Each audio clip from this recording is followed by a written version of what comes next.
जय श्री राम। जैसा कि आपको दिखाई दे रहा है स्लाइड में कि हम आज कारक के बारे में पढ़ेंगे। तो इसको पढ़ के आपको कारक के बारे में सब कुछ पता चल जाएगा। आप कारक का जो भी क्वेश्चन होगा उसको आसानी से सोल्व कर पाएंगे। ठीक है। तो कारक कारक की परिभाषा होगी। कारक किसे कहते हैं? वाक्य में क्रिया तथा संज्ञा सर्वनाम के बीच पाए जाने वाले संबंधों को कारक कहते हैं। ठीक है। तो इसमें क्या होगा, क्रिया के साथ संज्ञा और सर्वनाम के बीच जो संबंध होता है उसे ही हम कारक कहते हैं। जैसे कि एक सेंटेंस एक वाक्य लेते हैं हम, राम ने रावण को बाण से मारा। यहाँ राम रावण बाण जो संज्ञा पद हैं उनका संबंध किससे है? मारना से। मारना क्रिया से सूचित हो रहा है। इस प्रकार कारक एक ऐसी व्याकरणिक कोटि होती है जिससे ये पता चलता है कि संज्ञा पद वाक्य में स्थित क्रिया के साथ किस प्रकार की भूमिका निभाते हैं। अभी यहाँ मैंने जो परिभाषा लिखी है इसकी, किसी वाक्य में प्रयुक्त संज्ञा या सर्वनाम पदों का उस वाक्य की क्रिया से जो संबंध होता है उसे कारक कार्य नहीं होगा, यहाँ होगा कारक। उसे क्या कहते हैं? कारक कहते हैं। कारक के 6 भेद हैं। कौन कौन से? कर्ता, कर्म, करण, संप्रदान, अपादान, अधिकरण कारक। तो पहला कारक है कर्ता कारक।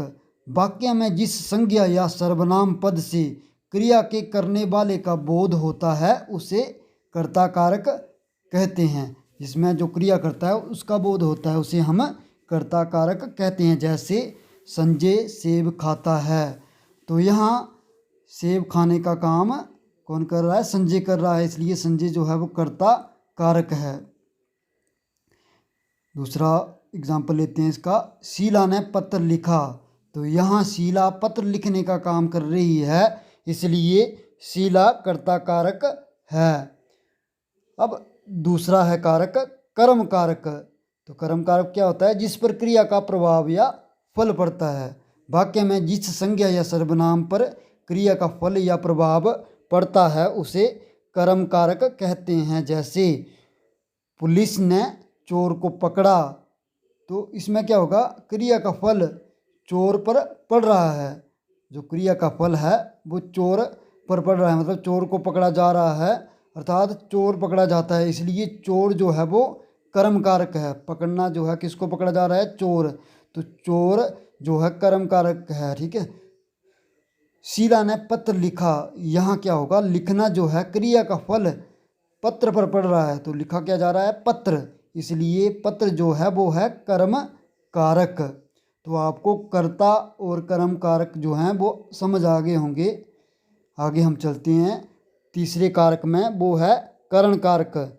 जिस साधन से क्रिया हो, जिस साधन के द्वारा क्रिया हो उसे हम करण कारक कहते हैं।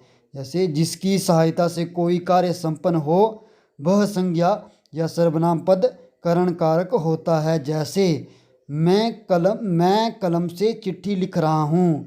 तो यहाँ और दूसरा है, साथ में देख लेते हैं दूसरा भी, रोमा ने चाकू से फल काटा। यहाँ कलम और चाकू की सहायता से क्रमशः क्या हो रहा है? कलम की सहायता से लिखने का काम और चाकू की सहायता से काटने का काम हो रहा है। तो यहाँ इस प्रकार करण साधन के रूप में होने के कारण कर कारक है। यहाँ कर्म क्या बोलते हैं उसको? करण कौन से हैं?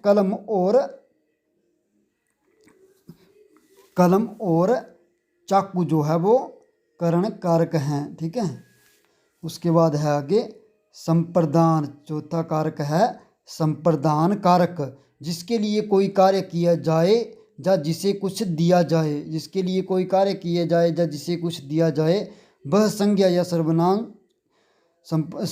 सर्वनाम संप्रदान कारक होता है।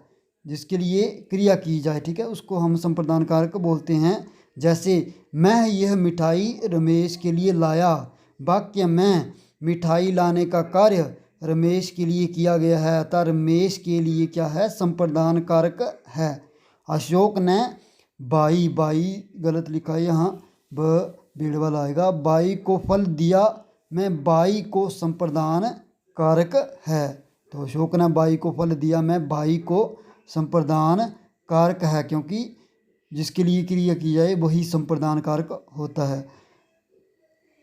पांचवा है अपादान कारक, जिससे अलग होने या निकलने का बोध हो, जिसमें क्या हो, अलग होने या निकलने का बोध हो, जिससे अलग होने का भाव प्रकट होता है उसे अपादान कारक कहते हैं। जैसे पत्ता पेड़ से गिरा, गंगा हिमालय से निकलती है। वाक्यों में पत्ता पेड़ से अलग होता है और गंगा हिमालय से, इसलिए पेड़ और हिमालय अपादान कारक हैं। इसमें बाकी भी आ सकते हैं, जैसे अनिल मथुरा से आज ही गया, ठीक है, इसमें ये भी आ सकता है।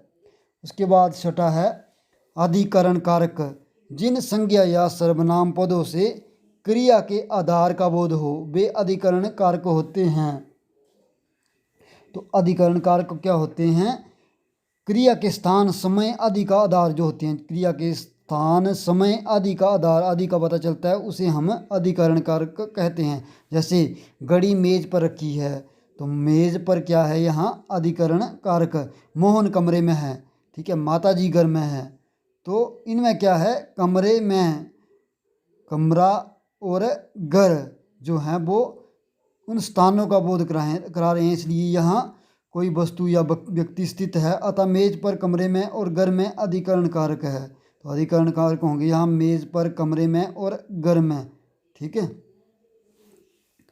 उसके बाद और भी होते हैं, इसके दो और भी बताए गए हैं, संबंध और संबोधन, ठीक है। कारक के दो अन्य भेद, कुछ विद्वान जो हैं वो कारक के दो अन्य भेद भी मानते हैं, लेकिन इन पे विवाद है, इनका ज़्यादा प्रचलित नहीं है। संबंध और संबोधन, संबंध में क्या होता है, क्रिया से भिन्न किसी अन्य पद से संबंध सूचित करने वाला होता है, और संबोधन में क्या होता है, जिस संज्ञा को पुकारा जाए उसमें संबोधन होता है। जैसे संबंध का, ये पीने का पानी है, ठीक है, तो पीने का पानी संबंध है ना पानी और पीने के साथ। तुम्हारे दो बेटे हैं, तो तुम्हारे दो बेटे हैं, दो बेटों से तुम्हारा संबंध है, तो तुम्हारे, ठीक है। इसमें जो प्रसर्ग होती है वो का, रा, ना, जका के, की, रा, रे, नी और ना, ने, नी प्रयोग होती है। और संबोधन में क्या होता है, जैसे लड़के वहाँ से कुर्सी लाओ, लड़के, तो लड़के को आवाज़ दे रहे हैं, हम संबोधित कर रहे हैं। जैसे हे ईश्वर, ईश्वर को संबोधित कर रहे हैं हम, मेरी रक्षा करो, ठीक है।